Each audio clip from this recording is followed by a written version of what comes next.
Hello friends, मैं हूं सन्मय प्रकाश और आपका स्वागत है सरकारी जॉब न्यूज़ में। सबसे पहले इस करंट अफेयर्स वीडियो में देखते हैं इंपॉर्टेंट टॉपिक्स क्या हैं। तो किस देश को पछाड़कर चीन भारत का सबसे बड़ा ट्रेड पार्टनर बन गया है। सीमा पर तनाव के बावजूद ट्रेड बढ़ रहा है, निर्यात बढ़ा है, अच्छी बात है, लेकिन आयात भी बढ़ा है। ये देखेंगे, डिटेल जानेंगे। एशिया की सबसे खराब जलवायु आपदाओं में से एक भारतीय राज्य की बाढ़ रही है, तो कौन सी रही है। और ये WMO की रिपोर्ट है, एग्जामिनेशन के लिए इंपॉर्टेंट है क्योंकि पर्यावरण से रिलेटेड टॉपिक्स के क्वेश्चन आते हैं ज़्यादा। अब इसराइल हमास का युद्ध चल रहा है, उसी युद्ध में भारतीय सेना के पूर्व अधिकारी की मौत हो गई है। वो यूनाइटेड नेशंस के लिए काम कर रहे थे, कौन है उनके बारे में जानेंगे, कैसे हुआ घटना। किस भारतीय महिला ने शॉटपुट में एक नया नेशनल रिकॉर्ड बनाया है। पद्मश्री विजेता सुरजीत पवार कवि थे, उनका निधन हो गया, तो कब इनको अवार्ड मिला था पद्मश्री। और भी कई सारे इंपॉर्टेंट क्वेश्चन है, टॉपिक है, सब पर बात करेंगे। तो शुरू करते हैं। और हाँ, आपको बताऊं कि यूट्यूब चैनल सरकारी जॉब न्यूज़ पर फ्री में सभी एग्जामिनेशन के लिए प्रैक्टिस सेट चालू हो चुका है, शुरू हो चुका है, तो आप देखिएगा ज़रूर उसे भी। और RPF SI का जो बैच है वो पेड वर्जन वो ऐप पर चल रहा है। तमाम जो एक्सपर्ट टीचर हैं वो सब पढ़ा रहे हैं। तो चलिए अब टॉपिक पे आते हैं। मुख्य टॉपिक, सबसे महत्वपूर्ण टॉपिक, और ये क्वेश्चन है। आर्थिक थिंक टैंक GTRI उसकी रिपोर्ट के अनुसार किस देश को पछाड़कर चीन भारत का सबसे बड़ा ट्रेड पार्टनर बन गया है। वित्त वर्ष 2023-24 वित्त वर्ष 2023-24 की बात कर रहे हैं। आंसर का USA यानी अमेरिका, ठीक है। और ये न्यूज़ देख रहे हैं, द हिंदू का बिजनेस लाइन है। और इसमें क्या बातें ये हैं कि चाइना जो है वो लार्जेस्ट ट्रेडिंग पार्टनर बन गया है अब USA को पछाड़कर। देखिए, भारत और अमेरिका के बीच में जो ट्रेड था ना वो सबसे ज़्यादा था पहले दुनिया में, और ये 2021-22 और 22-23 के बीच था, लगातार 2 साल। लेकिन 23-24 में यानी FY24 में, FY जो टर्म है ये टेक्निकल टर्म है, इसको भी जानना है आपको। FY का मतलब होता है फाइनेंशियल ईयर, और 24 का मतलब हो गया कि 2023-24 ये फाइनेंशियल ईयर, ओके। तो उसमें जो है ना वो व्यापार चीन के साथ ज़्यादा बढ़ा है, और अमेरिका के साथ जो है वो हमारा नंबर 1 था, वो अब सेकंड पोजीशन पे आ गया है। तो ये रिपोर्ट किसने जारी की है? आर्थिक थिंक टैंक है GTRI। ये GTRI, इसका फुल फॉर्म क्या हुआ?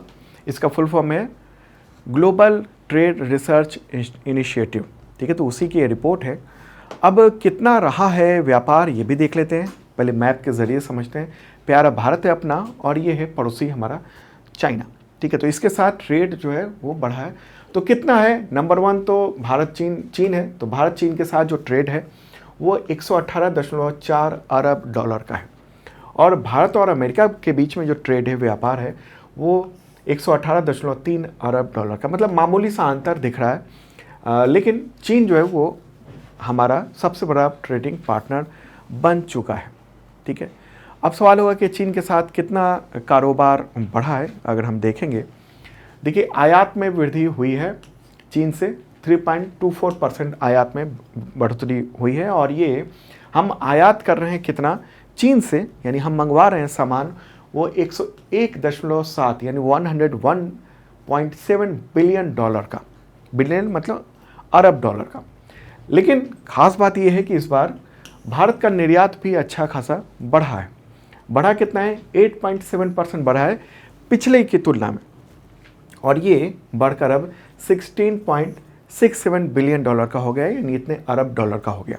तो ये अच्छी बात है कि हमने बढ़ोतरी की है। लेकिन चीन और भारत में जो ट्रेड डेफिसिट है ना वो बहुत ही ज़्यादा है। मतलब हम आयात 101.7 अरब डॉलर का कर रहे हैं, लेकिन निर्यात मात्र 16.67 अरब डॉलर का ही कर रहे हैं। तो ये अंतर बहुत ज़्यादा है, और नंबर 1 हो गया है चाइना। अगर सवाल हो कि भारत चीन को क्या क्या निर्यात करता है, क्या क्या हम भेजते हैं चीन को, तो लौह अयस्क हो गया, सूती धागे, कपड़े, मसाले, फल, सब्जियां, प्लास्टिक, ये सब हम भेजते हैं। और वहाँ से हम ज़्यादातर जो इंपोर्ट करते हैं वो करते हैं जो डिजिटल गुड्स हैं, वो जैसे लैपटॉप हो गया, इसके अलावा जो भी इलेक्ट्रॉनिक आइटम है बहुत ज़्यादा हम लोग इंपोर्ट करते हैं। इसके अलावा दवाओं के लिए जो कच्चा माल होता है वो हम उससे इंपोर्ट करते हैं, ठीक है, अब ये देख लेते हैं कि अमेरिका के साथ जो हमारा व्यापार है वो उसकी स्थिति क्या है। अमेरिका के साथ वो देख लेते हैं। देखिए, अमेरिका को भारत का जो निर्यात है वो घटा है, 1.32% घट गया है। मतलब पहले जो हम निर्यात करते थे, भारत से निर्यात होता था, उसकी तुलना में 1.32% घटा है। और टोटल जो निर्यात है ना अमेरिका को, 77.5 बिलियन डॉलर यानी अरब डॉलर का हो गया है। ठीक है, ये कुछ आंकड़े इंपॉर्टेंट है, खासतौर पर जो सिविल सर्विस एग्जामिनेशन की तैयारी कर रहे हैं उनके लिए, चाहे स्टेट पीसीएस हो या यूपीएससी का हो। और बाकी जो स्टूडेंट हैं उनको भी ध्यान रखना चाहिए, एसएससी वालों को भी, कि क्या स्थिति हो रही है। ओके, अच्छा, आयात में भी बड़ी गिरावट देखने को मिली है, 20% की आयात में गिरावट हुई है। मतलब कि हम पिछले साल की तुलना में, मतलब पिछले फाइनेंशियल ईयर की तुलना में, 22-23 की तुलना में 23-24 में हमने आयात भी कम किया है और निर्यात भी कम किया है, लेकिन आयात काफ़ी कम किया है। और ये टोटल जो है ना, वो टोटल जो आयात वहाँ से हुआ है 40.8 बिलियन डॉलर यानी अरब डॉलर का हुआ है। निर्यात में गिरावट ये जो हुई है, उसके बावजूद हम अमेरिका के साथ व्यापार में फ़ायदे में हैं। फ़ायदे में कैसे हैं? फ़ायदे में ये है कि हम आयात तो कर रहे हैं 40.8 अरब डॉलर का के सामान का आयात वहाँ से मंगवा रहे हैं, लेकिन हम उसको बेच रहे हैं कितने का? 77.5 बिलियन डॉलर का। मतलब हम यहाँ पर फ़ायदे में है अमेरिका के साथ, लेकिन चाइना के साथ बहुत ही ज़्यादा नुकसान में है। ओके, अब देख लेते हैं कि टॉप 5 जो है ना भारत के प्रमुख व्यापार साझेदार वो कौन कौन है। तो नंबर 1 तो चीन है, सेकंड पर यूएसए, तीसरा स्थान है रूस का, चौथा है सऊदी अरब और पांचवा है सिंगापुर। तो ये है हमारे प्रमुख व्यापार भागीदार। यह व्यापार भागीदार का मतलब क्या हुआ कि हम उसके साथ जो व्यापार कर रहे हैं, ट्रेड कर रहे हैं, वो कितने का ट्रेड हो रहा है। ठीक है, भारत और अमेरिका के बीच में, भारत और चाइना के बीच में, भारत और रूस के बीच में, भारत और सऊदी अरब के बीच में, भारत और सिंगापुर के बीच में। ठीक है, तो ये पूरी स्थिति है जो मुझे लगता है कि पूरी बात आप समझ चुके होंगे। अब चलिए, अगला भी जो टॉपिक है ना वो बहुत ही महत्वपूर्ण टॉपिक है, एनवायरनमेंट से रिलेटेड। उससे पहले बताऊं कि इसका पीडीएफ जो है ना वो आपको मिल जाएगा इस वीडियो के डिस्क्रिप्शन में, हिंदी और इंग्लिश दोनों लैंग्वेज में जो भी बता रहा हूँ वो। और हाँ, अगर आप करंट अफेयर्स की तैयारी करते हैं तमाम एग्जामिनेशंस के लिए, तो वो आपकी तैयारी शानदार हो सकती है मेंबरशिप के ज़रिए। सरकारी जॉब न्यूज़ जो ऐप है उस पर 2 तरह के मेंबरशिप प्लान है। एक बेसिक मेंबरशिप प्लान है जो कि एसएससी, पुलिस, टीचर, इन सब के लेवल का है, और दूसरा है यूपीएससी और पीसीएस के लिए, यानी आईएएस-पीसीएस एग्जामिनेशन के लिए जो स्टूडेंट तैयारी कर रहे हैं उनके लिए। और उसमें करंट अफेयर्स का पीडीएफ मिलता है, टेस्ट मिलता है, वीडियो मिलता है, और साथ में संबंधित एग्जामिनेशन टेस्ट सीरीज भी मिल जाते हैं। देखिए जरूर, इस वीडियो के डिस्क्रिप्शन में काफ़ी काम आने वाला है आपके। ओके, चलिए अब आगे बढ़ते हैं और क्वेश्चन होगा WMO यानी विश्व मौसम विज्ञान संगठन। ओके, तो उसके अनुसार, यानी उसकी एक रिपोर्ट है, रिपोर्ट का नाम क्या है? State of the climate Asia 2023। ये 23 है, लेकिन रिपोर्ट जो है ना मई 2024 में जारी हुई है। तो इस रिपोर्ट के अनुसार किस भारतीय राज्य की जो बाढ़ आई वो वर्ष 2023 में एशिया की सबसे खराब जलवायु आपदाओं में से एक थी, यानी ये वर्स्ट क्लाइमेट डिजास्टर में से एक थी एशिया की। इसका आंसर होगा सिक्किम। ठीक है, और ये न्यूज़ देख रहे हैं आप द हिंदू में। Sikkim flood was one of Asia's worst climate disaster in 2023, और ये रिपोर्ट है अभी हाल ही की मई की। ठीक है, बहुत ही भयानक बाढ़ आई थी। अब एक और सवाल ले लेते हैं, फिर डिटेल में बात करेंगे। क्वेश्चन का विश्व मौसम विज्ञान संगठन यानी WMO की report state of the climate Asia 2023 के अनुसार एशिया की सबसे खराब जलवायु आपदाओं में से कौन थी, इनमें से कौन सा एक था? तो आपको पता ही है सिक्किम में हुआ था। सिक्किम में क्या? हिमनद झील का विस्फोट से बाढ़। अंग्रेजी में कहेंगे इसको ग्लेशियल लेक आउटबर्स्ट फ्लड। ठीक है, क्या हो कहेंगे? Glacial lake outburst flood. तो ये घटना हुई थी। अब घटना के बारे में डिटेल बताएंगे आपको। वैसे मैंने पिछले साल जब ये घटना हुई थी उस वक्त बताया था। पहले ये न्यूज़ देख लीजिए और ये रिपोर्ट देख लीजिए। ये रिपोर्ट है, इस रिपोर्ट का नाम क्या है? State of the climate Asia 2023। किसने जारी किया है? तो विश्व मौसम विज्ञान संगठन ने जारी किया है, WMO ने जारी किया है, जो कि यूनाइटेड नेशंस का ही एक पार्ट है। कब ये जारी हुई? तो अभी हाल ही में ये रिपोर्ट जारी की गई है। ठीक है, और इस रिपोर्ट में एशिया के जो तमाम जलवायु घटनाएं हुई हैं, यानी जो क्लाइमेट से संबंधित जो भी डिजास्टर है उसके बारे में ये बताया गया है। और इस रिपोर्ट में ये है कि एशिया में चरम जलवायु घटनाओं की वजह से 2000 से ज़्यादा लोग मारे गए हैं और 90 लाख से ज़्यादा लोग प्रभावित हुए हैं, और इनमें से 80% से ज़्यादा घटनाएं तूफान, बाढ़ से संबंधित थी। ये महत्वपूर्ण बातें इसमें बताई गई हैं। ठीक है, अब हम देख लेते हैं कि जो 2023 का सिक्किम आपदा जो आया था, जो कि बताया गया है WMO के द्वारा कि वो एशिया का सबसे बड़ा और सबसे भयानक जो क्लाइमेट डिजास्टर्स हैं उनमें से एक था। तो हुआ क्या था, ये देखिए आप, ये कुछ फोटोग्राफ दिखाने देना चाहता हूँ। और यहाँ पर ये जो आप देख रहे हैं कि बाढ़ ऐसी आई है कि सेना के जवान की यहाँ बड़ी मुसीबत हो गई है। सेना को बहुत ज़्यादा नुकसान हुआ था, आम लोगों को भी काफ़ी नुकसान हुआ था। और ये घटना है अक्टूबर 2023 की, ग्लेशियल लेक आउटबर्स्ट फ्लड। इसकी वजह से मतलब हज़ारों लोग बेघर हो गए थे। अब किस झील में ये बाढ़ आई थी, क्या हुआ था, तो इसको समझने के लिए मैप के ज़रिए जानना होगा। ये है प्यारा भारत अपना, और यहाँ पर ये रेड कलर में जो देख रहे हैं वो है क्या, सिक्किम राज्य हमारा। ठीक है, तो सिक्किम के उत्तर पश्चिम में स्थित है दक्षिणी लोनक झील। अब मैप के ज़रिए चलते हैं, ये है साउथ लोनक लेक। ठीक है, ये लेक जो ना वो ग्लेशियल झील है, ग्लेशियल लेक है। मतलब हुआ ये कि जो ग्लेशियर्स बने उसमें बीच में यहाँ पर ये एक झील बन गई, जिसका पानी कुछ वक्त तक जो जमा रहता है, लेकिन कुछ वक्त ये पूरा लिक्विड फॉर्म में भी रहता है। तो ये झील का हिस्सा, एक हिस्सा फट गया और उसकी वजह से इस झील में जितने भी पानी थे ना वो सब बह गया। तो ये तो झील का जो पहले का फोटो है, और ये जो बह गया हुआ ये कि यहाँ से ये लीकेज हो गया और यहाँ से ये पानी पूरा फैल गया इस तरफ। उसका नतीजा ये हुआ कि इसकी वजह से सिक्किम के 4 ज़िले तबाह हो गए थे उस दौरान। ठीक है, कैसे कैसे ये जो बाढ़ है वो कैसे आई वहाँ पर, अगर वो देखेंगे तो आप देखिए कि इस तरीके से ये यहाँ से ये पानी बढ़ा और इधर होता हुआ ये आगे बढ़ा, और कुछ तो पानी इसका ये पश्चिम बंगाल की ओर भी पहुँचा था। ये झील सिक्किम में समुद्र तल से 5200 मीटर, 5200 मीटर, अगर फिट में कहेंगे तो 17100 फीट की ऊंचाई पर स्थित था। वो उतना पानी जब आया तो उसकी वजह से बहुत बाढ़ हो गई थी, और उसकी वजह से कई सारी जल विद्युत जो परियोजनाएं थी ना वो सब क्षतिग्रस्त हो गई थी, बहुत बुरे स्थिति में वो चली गई थी। कुछ जल विद्युत परियोजनाओं के बारे में ये हमें बता दूं, जैसे तीस्ता 3, तीस्ता 5, तीस्ता 6, ये सब जो सिक्किम की जल विद्युत परियोजना थी। तो इसी वजह से ये कहा गया है कि ये जो ग्लेशियल लेक जो आउटबर्स्ट था वो 2023 की सबसे भयानक और सबसे ज़्यादा जो क्लाइमेट संबंधित जो आपदा थी उनमें से एक थी।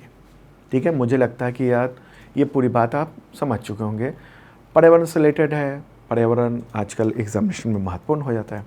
सिक्किम की बात भी कर लें, वहाँ के मुख्यमंत्री कौन है, प्रेम सिंह तमांग है, राजधानी है गंगटोक। नेक्स्ट क्वेश्चन की ओर चलते हैं, और पसंद आ रहा हो लाइक बटन दबाइए और शेयर कर दीजिए तमाम दोस्तों को। चलिए अब अगला क्वेश्चन लेते हैं। इजराइल हमास युद्ध के बीच में किस शहर में भारतीय सेना के पूर्व अधिकारी, नाम क्या है, नाम है उनका कर्नल वैभव अनिल काले। इनका निधन हो गया 13 मई 2024 को, जो कि संयुक्त राष्ट्र में कार्यरत थे। निधन क्या मतलब, हमले में मौत हो गई है। आंसर का रफ़ा। अब आप कहेंगे रफ़ा कहाँ है, वो भी बताते हैं आपको। और ये है फोटोग्राफ इनका, ये वहाँ पर यूनाइटेड नेशंस के जो मिशन है उसके लिए वो काम कर रहे थे वहाँ। ठीक है, 3 सप्ताह पहले ही वो यूनाइटेड नेशंस के DSS, एक जो वहाँ मिशन चल रहा है उसके जो कोऑर्डिनेटर के तौर पर वो यूनाइटेड नेशंस में शामिल हुए थे, और रफ़ा में वो वहाँ राहत वगैरह के लिए कोऑर्डिनेशन का काम कर रहे थे। रफ़ा कहाँ पर है उसको आपको मैप के ज़रिए ही आप समझ पाएंगे रफ़ा कहाँ पर। ये रहा अपना प्यार भारत। और अब चलते हैं पश्चिम एशिया की ओर, जिसको अमेरिका और यूरोप के लोग मिडिल ईस्ट कहते हैं। और यहाँ पर इज़राइल है और ये फ़िलिस्तीन है। ठीक है, ग्रीन कलर में फ़िलिस्तीन है और ये रेड कलर में इज़राइल है। और यहीं पर ये गजा, ये पूरा स्ट्रिप, उसी में गज़ा स्ट्रिप में या गजा में मुख्य तौर पे 2 शहर हैं। एक तो सबसे बड़ा शहर है वो गज़ा खुद ही है, गजा सिटी है। और जूम करें अगर हम तो यहाँ पर, जो कि इसके उत्तर की ओर है, यहाँ वाला जो हिस्सा है ये, और इस तरफ का जो हिस्सा ना यहाँ पर, ये है रफ़ा। ठीक है, रफ़ा। तो इज़राइल ने जो हमला किया था इस पर, हमास पर, वो शुरुआती दौर में इस जगह पर, इसको कलर मैं चेंज कर दूँ, रेड रेड हो रहा है ये, हाँ, पहले इस जगह पर हमला किया था इज़राइल ने, इज़राइल की जो डिफेंस फोर्स है उसने। ठीक है, यहाँ पूरी तबाह कर दिया। अब इज़राइल की सेना इस इलाके में घुसी है, ये कहते हैं इसको रफ़ा। क्या कहेंगे हम? रफ़ा। इधर है मिस्र, यानी ये है इजिप्ट। ओके, तो ये रफ़ा में इज़राइली सेना यहाँ पर घुसी है और वहाँ पर पूरा मतलब हमास के जो लड़ाके हैं उसको ढूंढ कर मारने का, उससे पूरे वहाँ के जो लोग हैं तबाह हो रहे हैं। यहाँ तक कि जो इजिप्ट और रफ़ा के बीच में, यानी गजा स्ट्रिप के बीच में जो बॉर्डर है ना, उस पर भी कंट्रोल अब इज़राइल की डिफेंस फोर्सेस का हो गया। ठीक है, ये तो समझ गया आप। अब सवाल है कि सेना के, यानी भारतीय सेना के जो पूर्व अधिकारी हैं, कर्नल वैभव अनिल काले, जो कि अब यूनाइटेड नेशंस के लिए काम कर रहे थे, कैसे और क्या हुआ, कैसे मौत हुई उनकी। देखिए, ये UNDSS है, संयुक्त राष्ट्र सुरक्षा और संरक्षा विभाग कहेंगे, तो उसके साथ वो काम कर रहे थे। 13 मई की बात थी। तो वो एक और घायल स्टाफ के सदस्य को रफ़ा शहर में एक अस्पताल में ले जा रहे थे, और उसी दौरान क्या हुआ कि हमला हो गया, और उसी हमले में कर्नल वैभव की मौत हो गई और एक कर्मचारी घायल होगा। अब देखिए, इसमें ये बात तो अभी मुझे कहीं में नहीं लिखी कि हमला इज़राइल ने किया था या हमास की ओर से हमला हुआ था। अब चूँकि इज़राइल की ओर से ज़्यादातर हमले हो रहे हैं, तो ये माना जा रहा है कि इज़राइल की ओर से जो हमला हुआ था उसी में, तो उनकी जो जिस कार में वो बैठे थे ना, वो उस कार पे हमला हो गया और वो उनकी डेथ हो गई। इस कार पर संयुक्त राष्ट्र का स्टिकर भी लगा हुआ था, और ये था कि इस पर हमला नहीं किया जाएगा, जो संयुक्त राष्ट्र। अब इस पूरे मामले पर एंटोनियो गुटेरेस, जो कि संयुक्त राष्ट्र के महासचिव हैं, उन्होंने भी कुछ बातें कही हैं। उन्होंने एक पोस्ट जारी किया है एक्स पर, यानी ट्विटर पर, और उन्होंने कहा कि ये जो हमला हुआ है उसमें मतलब जो हम पूरे घटना हुई है उसमें यूनाइटेड नेशंस के वाहन पर हमला किया गया, उसमें मौत हुई है। और गजा में अब तक यूनाइटेड नेशंस के 190 से अधिक कर्मचारी मारे जा चुके हैं।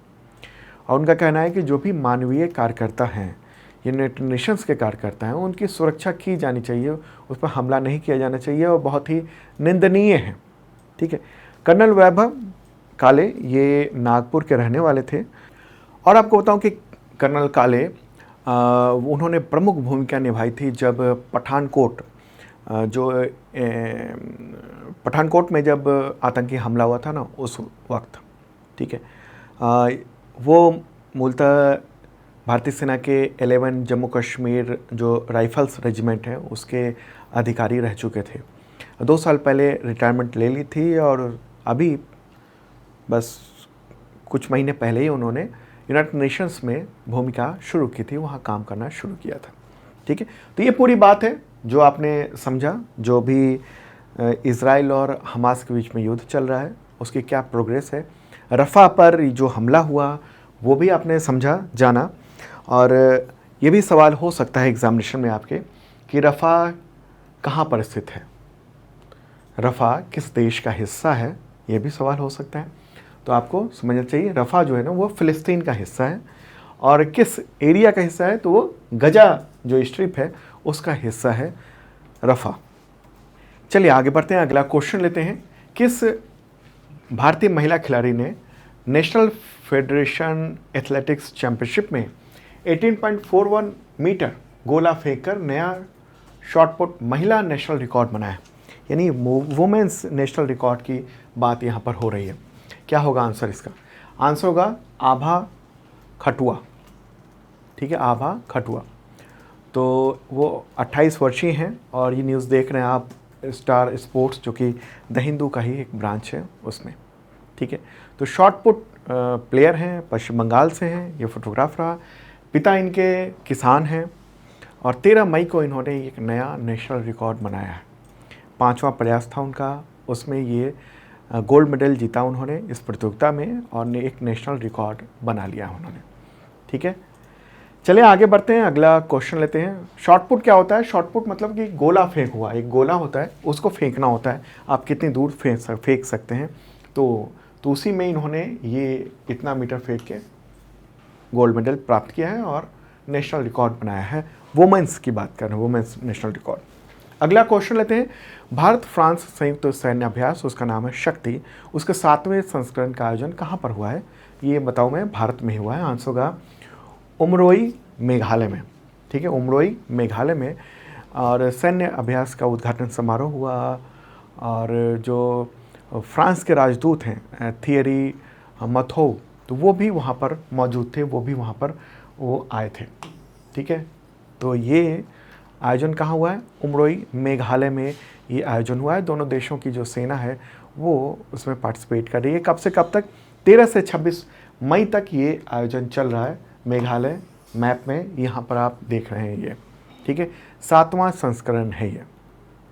ओके, चलिए आगे बढ़ते हैं, फ्रांस को भी देख लेते हैं। चलिए मैप के ज़रिए, प्यारा भारत अपना। फ्रांस कहाँ है? यूरोप में है। यूरोप की ओर चलेंगे हम लोग और यहाँ पर ये रहा फ्रांस। इसकी राजधानी क्या है? पेरिस है। मुद्रा क्या है? यूरो। प्रेसिडेंट कौन है अभी? Emmanuel Macron. और अभी हाल ही में यहाँ प्राइम मिनिस्टर की नियुक्ति हुई है। मैंने बताया था, जिन जिन को याद है कमेंट बॉक्स में अभी बताइए आप। चलिए आगे बढ़ते हैं, अगला क्वेश्चन।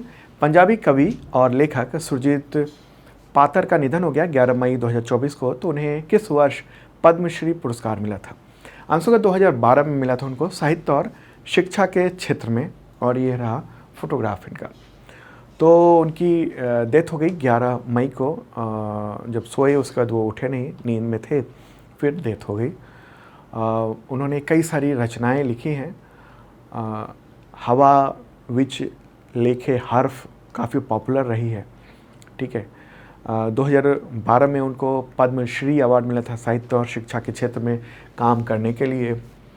इसके अलावा साहित्य अकादमी पुरस्कार भी मिल चुका है और भी कई अवार्ड उनको मिल चुके हैं। अगला क्वेश्चन लेंगे। सुपरबेट रैपिड ब्लिट्ज शतरंज टूर्नामेंट 2024 किसने जीत ली है? आंसर होगा मैग्नस कार्लसन। ठीक है, मैग्नस कार्लसन ने यह खिताब जीता है। और जो भारतीय आर प्रज्ञानंद वो चौथे स्थान पर रहे हैं इस पूरे इवेंट के दौरान। ठीक है, जो न्यूज़ यहाँ पर देख रहे हैं, मैग्नस कार्लसन उन्होंने ये जीत हासिल की है। और डी गुकेश वो 10th स्थान पर रहे हैं भारत के, ये देख रहे हैं। 4th स्थान रहा है आर प्रज्ञानंद, 5th स्थान रहा है अर्जुन एरिगेसी का, और फिर 10th स्थान है गुकेश डी भारत के। तो भारत के टॉप 10 में ये 3 दिख रहे हैं आपको। नंबर 1 स्थान किया है प्राप्त मैग्नस कार्लसन ने। और ये है इम्पॉर्टेंट एक टूर्नामेंट। ठीक है, अंतर्राष्ट्रीय टूर्नामेंट। आगे बढ़ते हैं, अगला क्वेश्चन लेते हैं। शांति से एक साथ रहने का अंतर्राष्ट्रीय दिवस कब मनाया जाता है? आंसर होगा 16 मई को। कब? 16 मई को मनाया जाता है। और ये दिवस संयुक्त राष्ट्र ने घोषित किया हुआ है। संयुक्त राष्ट्र ने 2018 में इस दिवस की घोषणा की थी। आगे बढ़ते हैं, विश्व दूरसंचार दिवस कब मनाया जाता है? वर्ल्ड टेलीकम्युनिकेशन डे कब सेलिब्रेट किया जाता है? आंसर होगा 17 मई को किया जाता है। ठीक है, और इस बार थीम क्या है 2024 की? सतत विकास के लिए डिजिटल नवाचार थीम ये रही। Digital innovation for sustainable development, ये है इस बार की थीम। और ये दिवस जो है वो इंटरनेशनल टेलीकॉम यूनियन उसके द्वारा ये आयोजित किया गया था और पूरी दुनिया में मनाया जाता है। इंटरनेशनल टेलीकॉम यूनियन के स्थापना दिवस को लेकर। ठीक है, स्थापना दिवस, साथ में ये दूरसंचार दिवस भी मनाया जाता है। तो ये था important current affairs. Next video में फिर मिलेंगे। आपके लिए लगातार कोर्सेज और क्लासेस हम बढ़ाते जा रहे हैं आप लोग की दिलचस्पी के लिए। और बहुत सारे स्टूडेंट की ये डिमांड थी कि बीपीएससी का जो टीचर वाला जो एग्ज़ामिनेशन है उसके लिए भी कुछ होना चाहिए। तो अभी जो प्रैक्टिस सेट चल रहा है वो आपके लिए भी इम्पॉर्टेंट है एग्ज़ामिनेशन के लिए, तो भी आप देख सकते हैं। आगे हम उस पर भी ख्याल करेंगे, विचार करेंगे। ठीक है, मिलते हैं नेक्स्ट वीडियो में। बाय।